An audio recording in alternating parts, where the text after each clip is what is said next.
Groton RTC. No sense. Okay, great. So, I want to talk about this free speech thing that you guys were just talking about. You know, it's unfortunate not one Republican was at that free speech event. Right, this was about free speech. So after the event, everyone's passing proclamations and these kinds of things, but no one ever gets their hands dirty. And I think you were addressing that. So what I'm talking about is, I don't know if you know, I was one of the keynote speakers at that event. And we took our lives into our hands. And so did the Boston police. Marty Walsh didn't, Charlie Baker didn't. They branded it as a Nazi event. And I'm a brown-skinned Indian guy, and I was called a Nazi. And a white supremacist event. So what I want to discuss with you today is basically have an open discussion about truth and what we really stand for.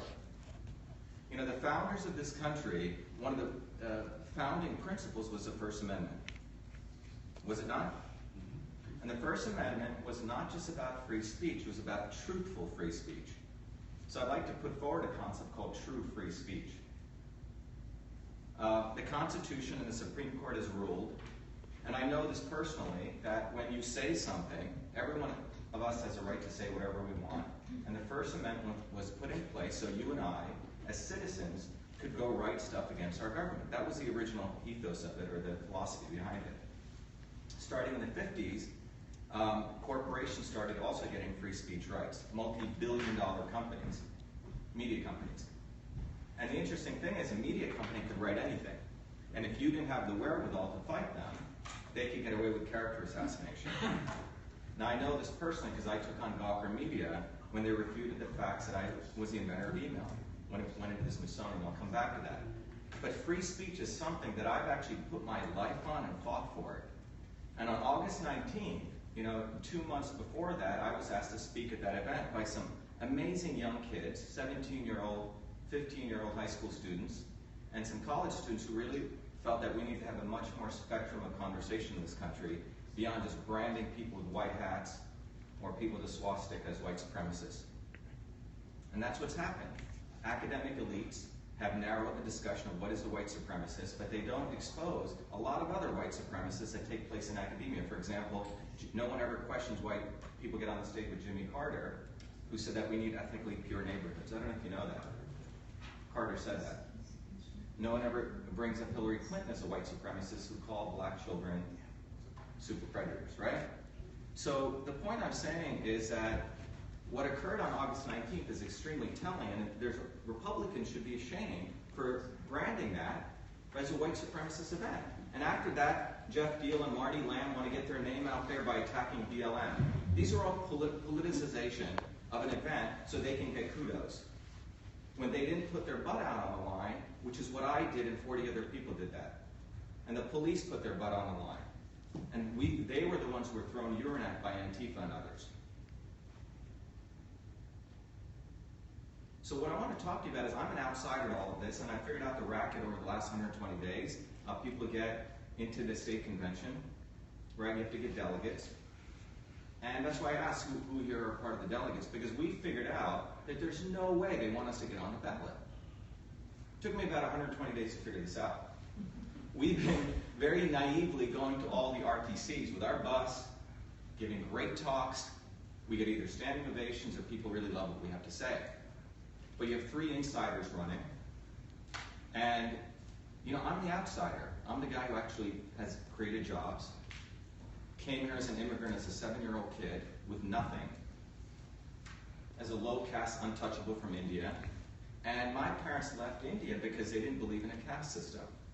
They believed that this country was a country where you get into positions by what you do.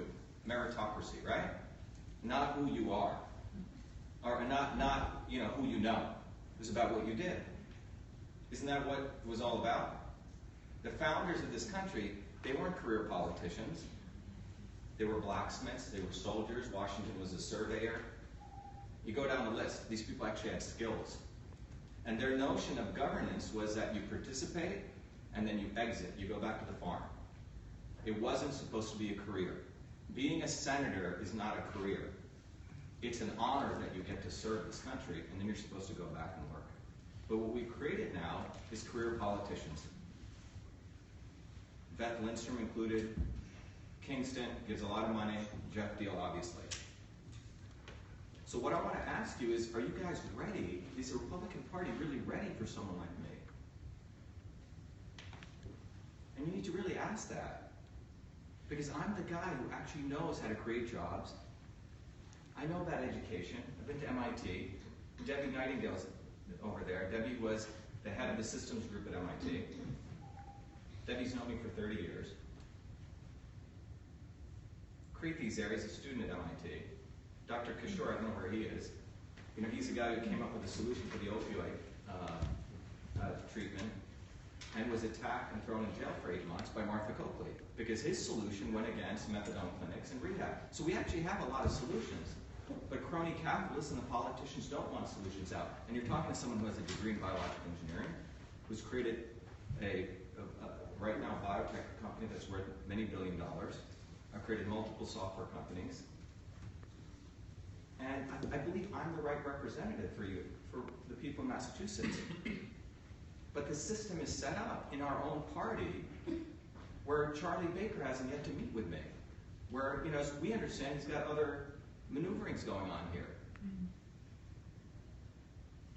So my parents came here in 1970. We settled in Paterson, New Jersey, one of the poorest cities in this country. I went through the public education system. Went to Clifton, then Parsippany, then Livingston. So my parents didn't have school choice in those days. They just kept moving to the better public school systems. So in 7 years, we moved to 4 public school systems. By the time I was 14, I had finished calculus. And that was because, as a 9th grader, because the teachers in that time, before the unions took over and disempowered teachers, actually gave me the core curriculum, and I could do something beyond that. So by the time I was 14, I also went to NYU in a special computer science program where 40 students in the United States got selected. This was in 1978. Everyone remember, a computer would fit the size of this room, right? Women in those days essentially had 4 jobs. They could be a secretary, nurse, school teacher, what was the other one? Librarian or housewife, okay? And I was given a full-time job at a medical school. I would go over to Newark, New Jersey in the middle of high school, full-time job, and I was given a challenge. Everyone remember the old inter-office mail system where a secretary had an inbox, outbox, folders? Remember that? She'd write a thing called a memo, to, from, subject, carbon copy, put it in those pneumatic tubes. I was asked to convert that entire system to the electronic version as a 14-year-old kid. Only in America could this have occurred, and I called that system email. And 2 years later, I was given the first U.S. copyright for it, officially recognizing as email. I share that story with you because since 14, I've been working as a full-time job. I've always been working, even though I went to MIT after that, 4 degrees, PhD, started 7 companies. It's always been working. And you look at these politicians, how many of them have actually worked and actually delivered jobs, know how to fix things, know what software engineering is, know what biotech is, know what it means to hire and fire people? I would say probably none of them. So that's one part of my career. But the most important thing is I'm a fighter. And in order to be a fighter, not only do you need your tools of education, but you need to have an actual history of fighting. It's one thing for me to say it. In 1981, when I came to MIT, you'll actually see pictures. If you go to my website, shivaforsenate.com, and go to the About Shiva page, you'll see me. I was a kid who burned the South African flag on the steps of MIT, because MIT had investments in South Africa. Remember, South Africa was apartheid in those days. Right? So this was liberal hypocrisy, an institution investing in South African apartheid. I was the one who organized the food service workers and made sure they got better wages. I was the one who made sure more poor whites, poor women got into MIT. These are all, and you can go look at it, it's documented. During my PhD graduation, I was a student who took up a sign that said U.S. out of Iraq, because I didn't believe it was appropriate for our soldiers to be fighting a war that was essentially making few people wealthy. It was essentially a war that had nothing to do with protecting our freedom. So that's as a young kid. In 2007, after I got my PhD, I went to India on a Fulbright. Everyone know what a Fulbright is? You get to do research. And after I was leaving India, I was nominated by the Prime Minister of India to run the largest innovation center. Huge, prestigious appointment. Highest level scientist position, get a huge bungalow in Delhi. I took that position on because I said, hey, let me help India out. And within 6 months, I figured out the racket. There's massive corruption in this institution. I could have just sat quietly there, treated like royalty. Instead, I wrote a report which exposed the corruption in India.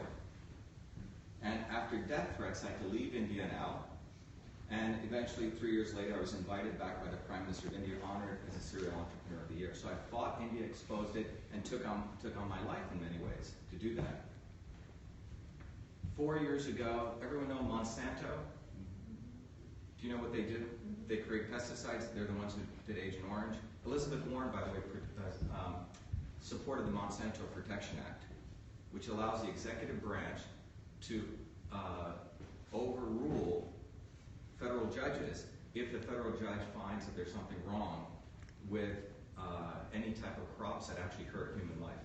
So if the federal judge imposes an injunction on Monsanto, the executive branch can overrule. It was passed during Obama's administration. Warren supported this. There's a lot of people in Western Massachusetts who are into yoga or to organic food who think they're going to support her, but when they hear that, I was the guy who wrote 5 research papers, exposed it, and in fact offered Monsanto my $10 million building in Cambridge if they could disprove it. It went viral on the internet, you can read about it. 2011, my dear mom was dying of pulmonary fibrosis. It's a horrible disease, you have like 3 months to live. In a beautiful suitcase, she had saved all those artifacts, remember I talked about from the invention of email. I never made a penny off that. Never wanted fame or fortune from it. And Time magazine came and looked at all this, and they wrote a great article called The Man Who Invented Email. You can read about it, November 2011. 3 months after that, the Smithsonian wanted all my materials. It went into the Smithsonian. And you would think that should be an occasion for essentially it's the epitomization of the American dream. Instead, what happened was Gawker Media wrote an article calling me all sorts of names, defaming me. But I didn't sit still. I kept fighting. Last year we fought Gawker and we won a major settlement. $750,000 and the 3 defamatory articles were pulled down. So you're looking at a guy who would fight. And then you have this free speech thing. And we're not going to let them get away. We're not going to pass proclamations. You're going to see some lawsuits being issued.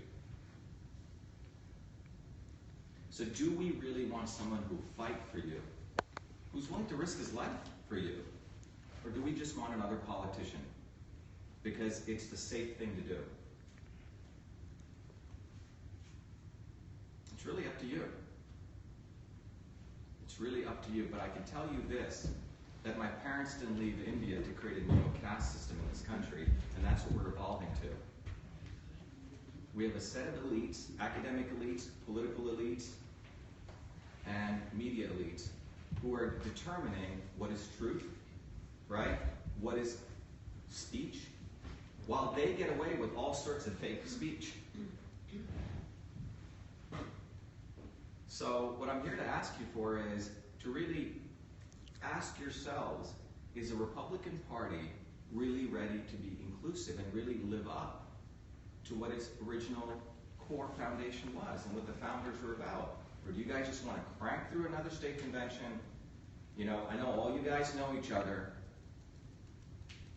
and just do another thing again. Because Donald Trump's winning, whether you like him or not, was a necessary disruption. It was a necessary disruption that needed to take place. And I'm talking to you as a systems guy. And now it's opened up opportunities for truth, for people to make bigger decisions. And that's what I'm here for, because I don't need to be doing this. I can't be bought at all. You know, a lot of people running in here looking to win governor, line their pockets with PAC money. That's what's going on. And we're going to win this election against Warren, because if I'm put on a stage with her, there's no chance that she has winning. Because it's going to be really clear to people who the real Indian is and who the fake Indian is.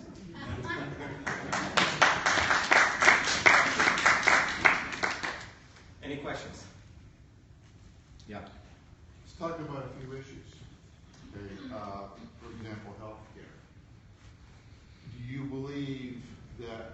should be going towards a Medicare for all or whatever, single payer type system. There's actually conservatives that are talking about this now as a viable alternative, but that we should be the ones framing that as opposed to letting the Democrats frame it. What do you think about that? Yeah, so there's three things, I want to talk about real health, real education, real jobs. Let's talk about healthcare. So you used the word healthcare, right? Before I answer that, let's really define what healthcare is. We have this, no one ever has questioned what is healthcare. What we really have right now, to be precise about it, is not healthcare. We have two guys, Obama and Romney. It's really Romney care. What it actually created was a front end for insurance companies to get a captive audience. Obamacare / Romney care is basically supports big insurance. I don't know if you guys really look at this. It has nothing to do with health.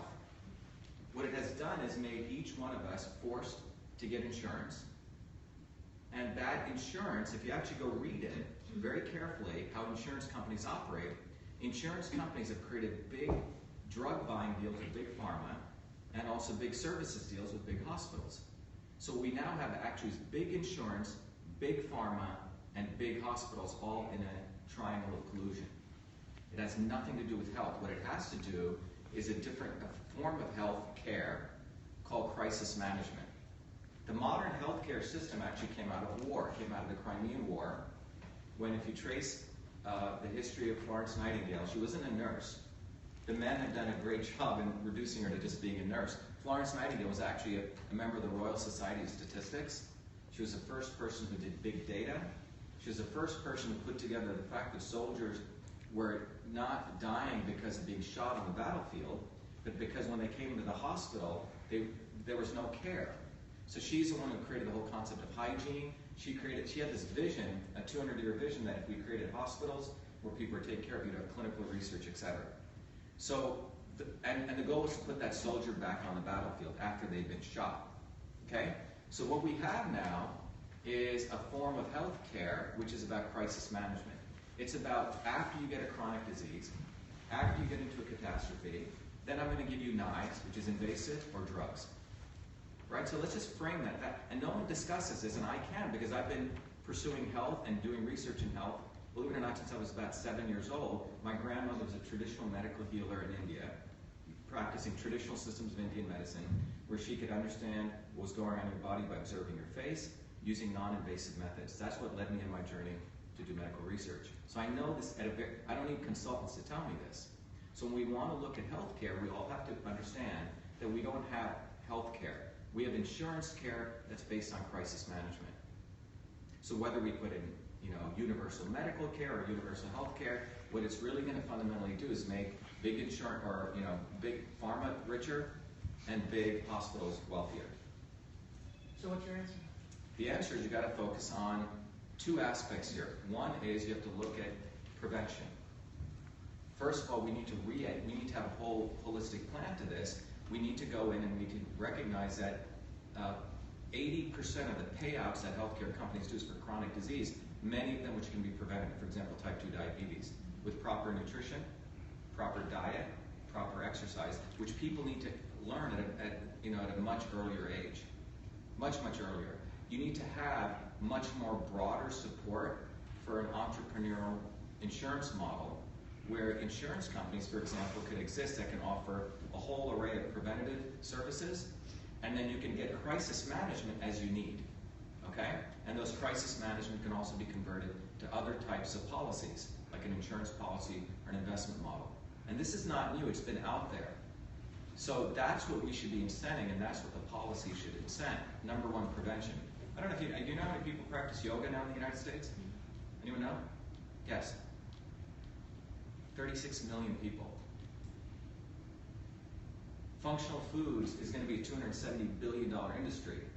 Elon Musk's brother, he's started a whole organization called Eat.org, where the eating food is $4.6 trillion industry, which is nearly the level of our national budget. We don't even know how to eat right. 46% obesity in the United States. No one addresses this. All the attention is on Obamacare, Romneycare. These things aren't going to solve health, guys. Like, so the Republicans and Democrats come up with issues that have nothing to do with the real issue, except creating these two sides which don't address the core issues. We need to address, and it starts with education. We need to address prevention. Crisis management, we should have a whole array of choice on where you can get that from. And that's how we actually address healthcare. Let me move on to, if you don't mind. No, go ahead. Yeah. I'm not a total believer yet, but go on to your other. On what? On prevention? Yeah, I mean, because there's got to be a big brother that tells people how to do this stuff. No. Who's going to be the big brother? No, you don't need Big Brother. You make it much more innovative. You make it much more entrepreneurial. Right now, it is Big Brother. Well, how are you going to Now it's all centralized. How are you going to incentivize? I hate that word, but it sort of fits. That's a fair one. Okay. It's a good word, yeah. Okay. Entrepreneurs who are looking for a return on their investment to support this. I understand how you get money into the insurance business. Well, so do you agree there's two parts of healthcare? There's crisis management care and there's preventative care. There's not just, if you're defining healthcare as after you get sick, which is what the current model is. Well, I look at healthcare as a duality as well, but maybe a little different. Okay. I believe that you have from an insurance point of view, you have things that are truly accidental and fortuitous that make sense to insure. Okay, catastrophic, somebody gets in a car accident, cancer, some of these things that maybe, yes, in the law of large numbers, you can predict, but for an individual, you can't. Okay, so that's one aspect of healthcare. The other aspect of healthcare is the lower level, the everyday level. That's really non-insurable. Insurers is very inefficient dealing with diet. It's very inefficient dealing with routine annual physicals and this kind of stuff because it's just dollar for dollar. It doesn't work as insurance. So to me, that's how you would approach. Well, let's just take what you just said. If you want me to, so if you take what you just said, right? Yeah. Right now, we don't have competition among insurance companies, right? No. Exactly. So if you made insurance companies, No, I don't agree with you. what's Between states, they took it, the competition. That's what I'm saying. It needs to go back. it needs to go back. You don't. You have. I'm you don't- sorry, but that's just nonsense. Well, no, we it isn't. don't have competition between insurance companies? No, not between states. No, we That's don't. true. We don't. That's what I'm trying to say. between states. Okay, that's what you're saying. Right, Yes. within a state, it's a captive audience that you have. It's like, what other business has that? You know, it's like saying there's going to be 3 companies in a particular biotech field. That doesn't happen in any other industry. It's a racket. Well, so it's a racket because the McCarran-Ferguson Act. that well, was passed but the in reality is, 1940s. there's many other innovative models for doing insurance, and I can share some of them with you if you want right now or offline. But the reality is, there's 2 types of healthcare. You're absolutely right. You cannot motivate people to be healthy. The reason I brought up the 36 million people who do yoga right now, because people are recognizing that their primary care physicians, by the way, we've lost around 150,000 primary care physicians. My sister went to Harvard Medical School. She can't afford to be a doctor, she says, because of the regulation, right? So everyone joins the big hospitals. So when you look at the reality of where you used to get health care was you used to see your doctor, he used to observe you, look at you. Now he's on the computer typing. This is a ground level reality. So none of these issues are ever addressed in any of these policies in Romneycare or Obamacare. So I'm saying you open up the architecture, you'll have much more competition, so you can have many different flavors of crisis management care. And I think there's many innovative models which I can talk to you more. But then you have to support, because those insurance companies which engage in supporting prevention, because look, one of my best friends is a chief investment officer at the custodian company which supports nearly 5 of the large insurance companies. So I know the mechanics here. When you pay your premium, it never goes to the insurance company. It goes to a custodian company. They pool together all that money and they do investments of that. Now, their cost, so they're making X amount of dollars from all those investments. The payouts are 3 things. In 3 buckets you can look at all these separate from operations costs. Either your hospital visits, like you said, the major catastrophes, something accidental, the majority of it, 80% is chronic care. So if you had open architecture on an insurance company, and I were able to start an insurance company where I just offered you crisis care, but I gave you all these amazing tools for prevention, I bet you I could give you a lower insurance cost because I would prevent many of your preventable diseases in a much more holistic way, and I could basically essentially make more money and deliver you a lower premium. That model, these models are out there, but because we don't allow competition, those models never have gotten a chance to get out there. That's the incentive. Yeah, Shiva, I'd like, if I could interrupt for a minute. I think this healthcare conversation could really get down into the nitty-gritty and could continue on. But what I'm more interested in, and I think great points, you made great points. What I'm really interested in is I shudder a little bit when I hear somebody talking about, the federal government controlling things like healthcare. I agree, healthcare is kind of muddled. Really what we should be talking about is health insurance. But now you're kind of talking about a process where we actually, the federal government starts defining, how healthcare is administered and things like that. And I kind of, as a Republican, as a conservative, I have a little bit of problem with that. I can see regulating, you don't want wacko ideas. Although I look at the food pyramid, which is, back in, what is that called, the 80s and 90s. It's completely wrong. It turns out it's completely wrong. But we're told this is, God, you're told you should get, what, 70% of your But the federal government shouldn't be involved in any of that. Well, I want to kind of get your sense of that because, why is the federal government involved in that? There should be like a top level, maybe some simple rules like allowing commerce across state lines for insurance companies. And, I think the uninsurables, people with cancer and things like that, there needs to be some type of safety net for those people. But beyond that, let the private market, sort it out and go after antitrust issues or when people are getting screwed. Maybe the federal government should do that. That's where I see it as, and I'm not hearing that. I'm hearing that. Well, first of all, you got to understand what you're talking about is what I'm saying. But if you start looking in the 1970s, pharma companies and big hospitals started getting involved in policy making. Go look at the history of that, starting around Carter's era. No, I understand that. Right. What that has resulted in is big pharma and big hospitals dictating policy. The outcome of that is Romney Care/Obamacare. That's what we have today. So how do we stop that? Do we want to stop that, or do we just continue making this bigger ball? Do we expand the Well, no, there's nothing expanded. The reason I gave the yoga example is that's occurred by everyday people figuring out what's right for them. Mm-hmm. There's no regulation of yoga. Regulation of nutritional supplements, there's none of that. People are figuring things out for themselves. And I'm saying those are good things. That's what should be incented. Those behavior things is what we should incentivize.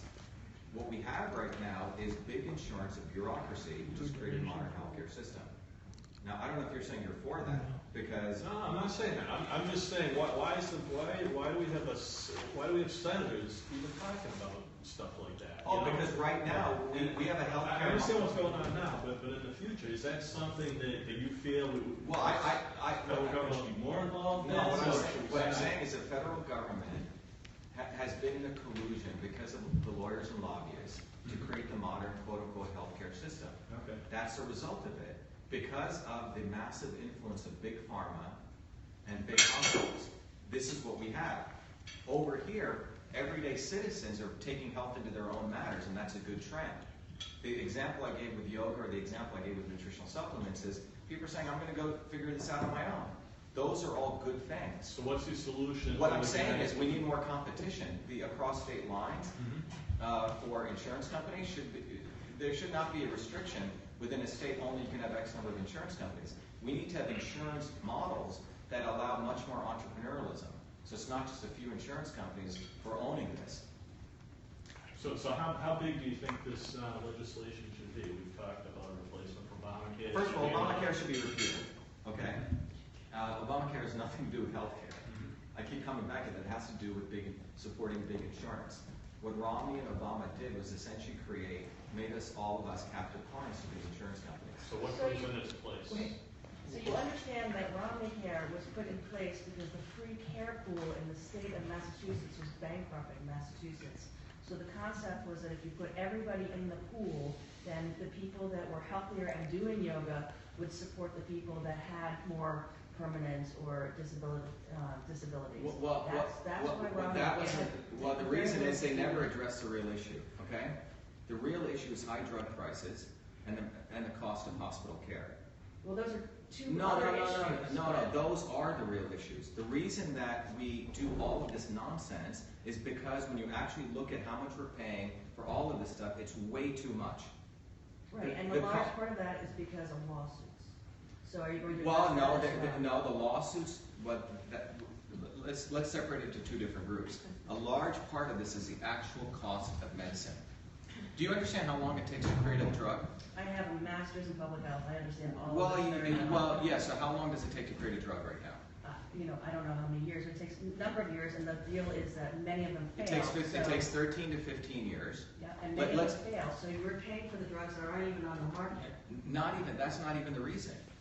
Let me tell you why the cost of medicine and healthcare is so high. It takes 13 to 15 years to develop a single drug. And if Dennis, discovers a synthetic drug today, he gets funding, he's got about 13 to 15 year timeline. 6-7 years is spent in what's called preclinical trials, in test tubes and killing lots of animals. Then if he gets FDA allowance, he's got another 7 years of clinical trials. At the end of that, if he spent $5 billion, which is the upper number, $5 billion to create this drug, if that drug makes it through, guess how much time does he have to recoup on his investment? Patent life is 20 years. He's got 5 years. So if a drug can reach 100,000 people, divide his $5 billion by 100,000, he's got to charge, what, $500,000 or $50,000, $500,000 for that drug. It's a drug development cycle, okay? And the pharma companies own that process end to end. We need innovation in that. It's not regulation, it's going to be through innovation. One of the companies I recently built, Cytosolve, you can look it up, we built a way to model the human cell on the computer. It came out of my PhD work at MIT. In 11 months, we discovered a drug for pancreatic cancer and got allowance by the FDA. Okay? So I know about this stuff. It's not, all this other stuff is frankly not going at the reality that we don't let innovative processes get out there. So that's innovation. If you look at hospital care, the amount of hospital care because of the actuarial stuff that's happened, a friend of ours is a very close anesthesiologist. She says, Shiva, when I have to give pain meds, I see a patient with spinal surgery. I don't need to give him 3 shots of pain meds, but the protocol says I have to. That's being dictated by someone else in an actuarial group. So these issues are what's actually increasing the cost of healthcare. So we can in fact have quote-unquote universal healthcare. These are not the real issues. We're not going at the root cause of the problem, which is a high cost of drug prices and the high cost of hospital care. And these guys keep these prices inflated because they make tons of money doing this. And that collusion takes place between the lawyers and lobbyists in Washington and the health insurance companies. That's what's actually going on. And the hospitals. And the hospitals. This is a root cause. In engineering, you never, as an engineer, everyone flies in an airplane, right? It's a pretty amazing thing. But, you have to address the actual root cause. So we're all sort of dancing around the issues. The real root cause is that the drug development process is an old model. It's about 100 years old. And it's innovation that's going to solve this, not regulation. Okay, so you said earlier that you're against single-payer healthcare, but the argument that the left is starting to play and has for a while is that everybody has a right to healthcare, and therefore the government must provide it. I don't believe that's true, though. I think That's people have what the I'm right to asking. liberty and freedom, those things. I don't think people have a right to health care. That's not a right. Okay, So so what how you do have the right to is choice. make the case to a state full of liberals that that healthcare is not a right? Look, we talked to a lot of liberals. I was on the phone with a donor who loves Elizabeth Warren. After you heard what I had to say, they donated us $1,000. So let's really understand. Now I'm telling you, let's understand who liberals are. If you take the western part of the state, a lot of people are into organic food, yoga, Kripalu. The earthy, crunchy granola people, right? You know what I'm talking about, right? Yeah. Well, those people, the arguments that I make, they say, what? Elizabeth Warren voted for the Monsanto Protection Act? Because they know what health care is. Because we know that glyphosate causes fatty liver disease. So what I'm saying is we need to expand what we mean by health care. There's a lot of smart people in this state. They're not just looking at single payer. They say they're looking at healthcare. The 2.3 million unenrolled people, 1 million people are independents, right? Mhm. There's a set of Democrats who frankly don't like Elizabeth Warren. At least 40% of them we know from the recent polls. Those people are going to be attracted to my candidacy because you can't bucket me left or right or liberal or conservative. I'm going to talk to them about it in a very rational way. So when you take health care to those people, when you say, hey, you know what, Elizabeth Warren voted for the Monsanto Protection Act, what do you think about that? They go, what do you mean? Oh, you know what, she was against GMO labeling. Really? Those are issues conservatives, quote unquote conservatives, Republicans don't even know how to talk about. At the same time, I'm also against the Paris Accords, and I've been able to convince those people why the Paris Accords had nothing to do with stopping pollution. So that's what I'm able to articulate. That's why whole sets of liberals and independents are going to support my candidacy, because they're not going to support a typical Republican candidate. Does anybody else have any Yes. non-healthcare related questions? So, you made some statements right at the beginning. One was that, one of your questions is the Republican Party up to somebody like you as a voting? This Republican Party is up to change in this town. We are one of the few that have a rep that's Republican, although these days it doesn't matter if it's Republican only. But the year before you were in Boston on the Common in the bandstand, I was there reading scripture for 91 hours from beginning to end. So my battle is a little bit different than yours, but it doesn't mean that some of us aren't brave. That's the first thing. And the second thing is you mentioned something about Black Lives Matter and how Jeff Deal just labeled Black Lives Matter, but I don't agree with that unless you want to expand on what you were saying about your competitor, Jeff Deal. What are you talking about? You said that you... Well, they're trying to pass a resolution saying Black Lives Matter is a hate group also. It is. Well, here's the thing, right? And Antifa is a hate is group. Antifa. Antifa is a hate group, Yeah, okay? it is. I think And that's just my opinion. well, what I'm saying is, who is this benefiting labeling all these things?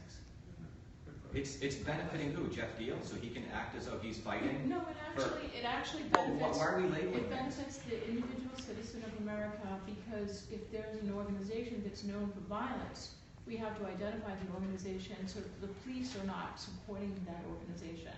Like in California, they let the Antifa go through and beat up the people who are speaking free speech. So it's very important that we label appropriately a violent group. And the Charlottesville issue, those people, I don't agree with the white supremacists, but they have a right to free speech. Those people from Antifa and Black Lives Matter came with bats, clubs, weapons. In Boston, they were smart. They searched everybody for weapons. Unfortunately, they kept them so far away from you, you couldn't even hear you speak because there was but there was no violence. Right, but what I'm trying to say is, 20 years ago, you used to be able, without a permit, go into Harvard Square, put up your soapbox, and you used to be able to speak. Okay? So we have a set of people now dictating to other people that by labeling people that they know better. You see, this is a very... Shiva, if you... No, but let me finish. I just want to I want to make this one point. Let me just finish my point. Once you start people labeling things... Look, I'm attacking the academic elites, and I'm a person of color who has a lot to, quote-unquote, lose in this. You're saying these people with these hats, with these two holes in them, and these people who have a swastika, by the way, which is an Indian symbol, are white supremacists. Okay, so... I did not say that. Well, no. I'm saying that's what certain people want to do. Jeff Deal did not say I don't know what Jeff Deal wants to do He did because not he's say an that. opportunist, okay? I disagree. Well, that's your disagreement. Right. But my point is, the reality is that to label people denies people the ability for them to make their own minds up, okay? Because this is assuming someone's doing Heil Hitler over here, someone's doing a swastika over here, that I as a citizen don't have the intelligence to figure that out. In the old days, someone put out a soapbox, and if they did that, you just walk by them. You didn't throw acid on them. You didn't throw urine at them. You just walk by.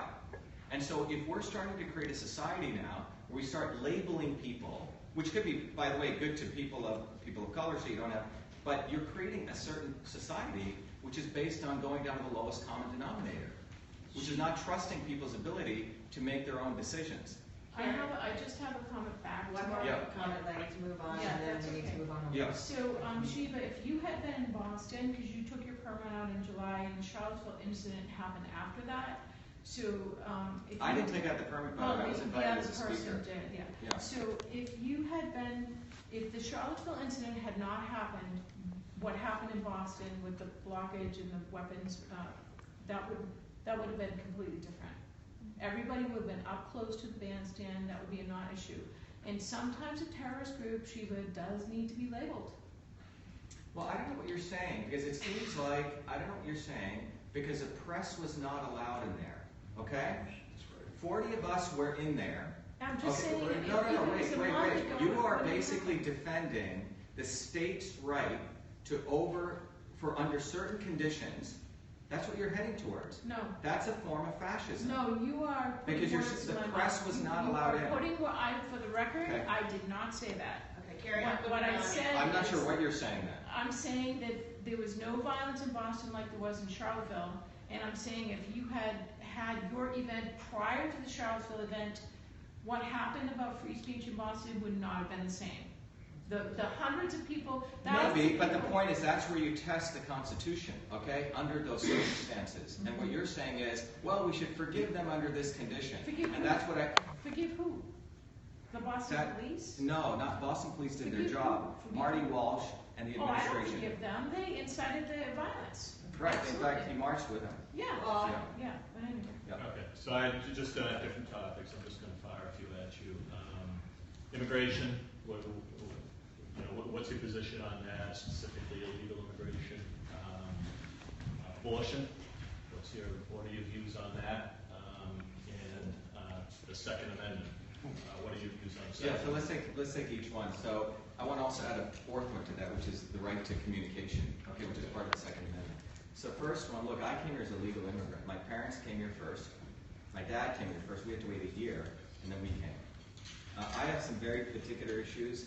Like, I don't think we actually need the H-1B. I think many of the immigration policies that were put in place in America were basically so the politicians never had to address the infrastructure issues in this country.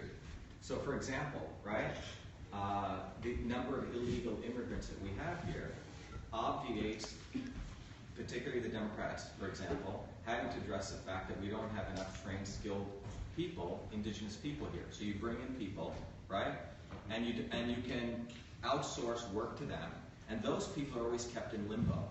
If you look at the history of Mexican Americans in this country going back to the 1800s, there's always been, frankly, a racist policy towards those people, never giving them full citizenship or not giving them citizenship. It's always been kept in this limbo, and that people who profited from this are very big corporations, when you really look at it, because they've gotten cheap labor out of them. So I think what Trump's trying to do, he's trying to say, look, let's go back to 9th grade civics. The executive branch is for enforcement, the legislative branch is for interpretation of the laws, and Congress should pass laws. And Obama tried to, do his thing so he can get popularity and votes. So what I think, what he did with DACA is right on target with how you should, if you believe in the U.S. form of government. Otherwise, you don't have a government. Either you have legal immigration or you don't. So you say, should we attempt to stem the illegal immigration? Because that seems to be... The issue is we have to follow the laws. Mhm. How did we get into this situation where you have sanctuary cities and either you have laws or you don't? Okay. I mean, my dad came here, then we had to wait. Okay. So that's So one piece. you are on the side of the law. I'm just trying to... Definitely. Okay. Because otherwise you don't have a country. If you believe in the concept of the nation state, you have to follow through on that. You can't have your own irrational positions as you need because you feel it emotionally makes you feel better and it absolves your guilt of something when you don't want to really address the real issues. The second issue with immigration is, when my parents came here, they had to submit their resumes, they had to submit their grade reports. It was merit-based because after Sputnik had gone up, we were in the space race. Kennedy wanted more people of, educational background. That's when my parents came. Now, it's an interesting phenomenon. I'm going to argue for something which may seem counterintuitive. In many ways, I would argue what was done there was a policy of expediency, and it never addressed building up the educational infrastructure of this country. So what happened was India got brain drained of 2 million, some of the best people. India ended up having a dynastic government, a very corrupt government, because you removed the best minds. So I can argue that it would have been good that my parents did not come, if this makes any sense. Because had they not come, maybe they would have stayed there and fixed their own government. What we do is we don't fix the infrastructure of this country, and we put Band-Aid solutions on it, right? That's what really goes on, and later we can say it was good, but it really isn't good when you look at it, even if you want to look at it from a global perspective. One could argue had smart people like my parents stayed in India, maybe they would have participated in the electoral process. A guy like Modi would have come in even 30, 40 years ago. So I have a very different view of this. I can almost look at it in a very objective way.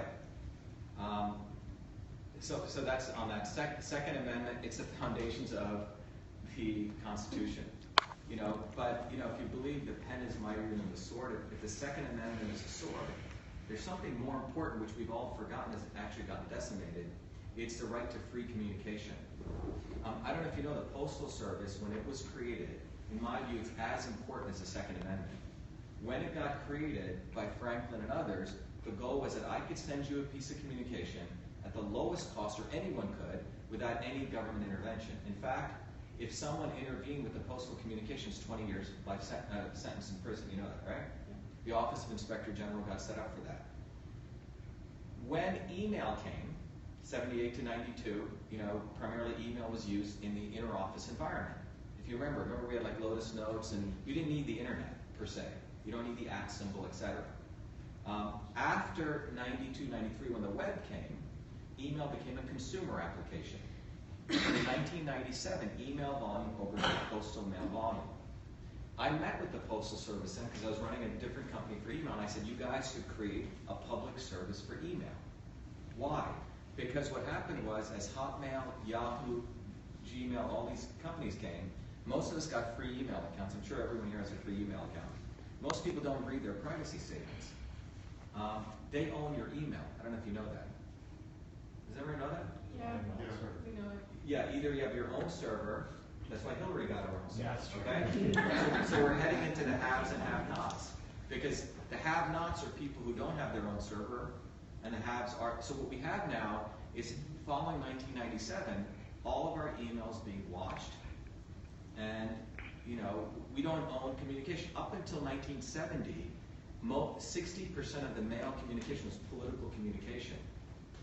Right? So the founders of this country knew that communication was as important as the Second Amendment. And what we have now, we've decimated that. And so I have solutions for that. There's some incredible solutions called mesh networks. Telcos essentially own your email too. So we've got to forget it. In concomitant with the Second Amendment is what's happened to our communications. And there's technology innovations which can resolve that. And then, So good point on I can talk more about that. So Second Amendment, but just back to Second Amendment. Right ownership of guns, do you? Yeah, look, most of gun owners. Constitutional carry for the whole country? Yeah, look, my view is most gun owners are hunters who are very responsible, and most of the places where they put in these hard gun laws, there's no correlation between that and the reduction in violence, right, like Chicago or Illinois, for example. So I'm a big supporter of the Second Amendment, fully. All right. And then the last one was abortion. What do you see in So here's my talk. I have a PhD in biology, and I'm just going to say there's one statement on it, but it's pretty clear that life begins at conception. It's a biological fact. Period. All right. And so, I don't know what more you want me to say on it. Do you support? So do you so support here's the my right view. to choose to end that life? Well, here's my view on this. Okay, that a woman, when people are making this decision, they've always made it one decision. I'm saying there's two lives involved here, whether people like to accept it or not, on the left or the right. Mm-hmm. There's two lives because it's the epithelial forms around this, embryo. It is another life form, and it's living independent, except for that umbilical cord. Right? It is still its own life form because of this nature of biology. Amen. Period. Right? So my view is that this is a decision that should not be taken lightly. Oh, it's not a life form. It is a life form. And I think it's a decision that I can't make for anyone. But in my view, it is a separate standing life form. Okay, so there's a petition that's just starting to amend the Constitution to say that the Constitution does not require public funding for abortion. So if that got to the legislature and you were in the legislature. I don't believe that we should be, I don't think this should be publicly funded. Okay, Yeah. good. Mark? Paul took my thunder on one of the Yeah. issues. But I do have a question. I've been reading a little bit lately about some of these high-tech companies like Google and Facebook now have literally grown so large and so massive, and they They're are now dangerous. controlling such vast quantities of information and content out there that they really established monopolies on this. And now people out in Silicon Valley, out in California, are now making judgment calls on content. People that are posting certain types of messages, certain types of speech, they're basically making, deleting. I read somewhere recently that Google's deleting over 1 million items a day of content, just on their own judgment call. They're now controlling, what the masses see in terms of the content. And I've started to see a little bit about. Some are arguing that these companies have really gotten too big, and antitrust laws should be used to try to break these companies up. Any thoughts on that? Yeah, I do. So look, this comes back to why we can't have career politicians in there. You need to have people actually understand the modern world. We're in the 21st century, going to the 22nd century. When you look at the new technology like 3D printing, there's huge IP issues that are going to come up there. But if you've never done that, you're just going to rely on consultants. If people didn't understand content and distribution, for example, I'll give you, remember when I talked about the invention of email? In 1976, there was no laws to protect, in 1970, no laws to protect software. I don't know if you know this. People thought the only law that existed was the Copyright Act of 1976, which let you use, for a novel, you wrote a piece of music. In 1980, the politicians in Congress amended the Copyright Act of 1976 because they thought software was sheet music. Okay? So they said, we're going to allow copyright to protect software. Now there's a problem with that because copyright only protects a literal work. So when I copyrighted email, it protected that literal work. But that was the only vehicle I had to protect software inventions. It didn't protect all my ideas. That's why I don't make a penny off of it. Okay, unless someone exactly copied my code. In 1994, the Federal Court of Appeals, 15 years later, said, software is a digital machine. 15 years later, and I couldn't patent it then because it was prior art. The point is, when you have politicians who've never fixed anything, they don't know what an aircraft, all these technologies, which was what the founders knew, they created laws. Hamilton knew the financial system. The guy created it.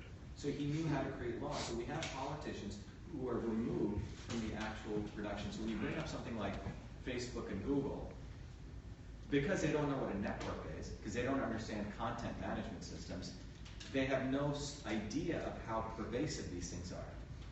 Those of us, at the Media Lab, where I got one of my masters from, knew about this coming. So what needs to happen is some of these things perhaps should become public utilities. Let me also tell you that when the internet got created by the so-called military, which didn't create it, Western Union and Honeywell actually created the first protocols. What happened was the military-industrial complex created one standard for the internet. We should have multiple internets. We only have one internet protocol. There are technologies like mesh networks, which allow you to put up a router on your house for $25. We could technically create a public internet, publicly owned, not by the telcos. So we have to really start having people like me in the Senate who completely educate people on what's going on, because Facebook and Google, literally to your point, are manipulating content, can manipulate narratives. Overnight they can character assassinate somebody. Overnight they can change the index of someone, brand someone for being this or that. It's very, very dangerous. And antitrust laws should be looked at, but it may be too late. But it could be that certain types of companies, at a certain point, patent life is for 20 years, certain types of companies should become public utilities after a certain lifetime. But again, this requires people to actually understand technology. But as long as you have lawyers and lobbyists and people can profit from cybersecurity, these issues are never going to come to the forefront. That's why someone like me can articulate this, at minimum make people aware of it. But it's a very dangerous situation right now with Google and Facebook. Thank you so much for Sure, coming. thank you. We really appreciate it.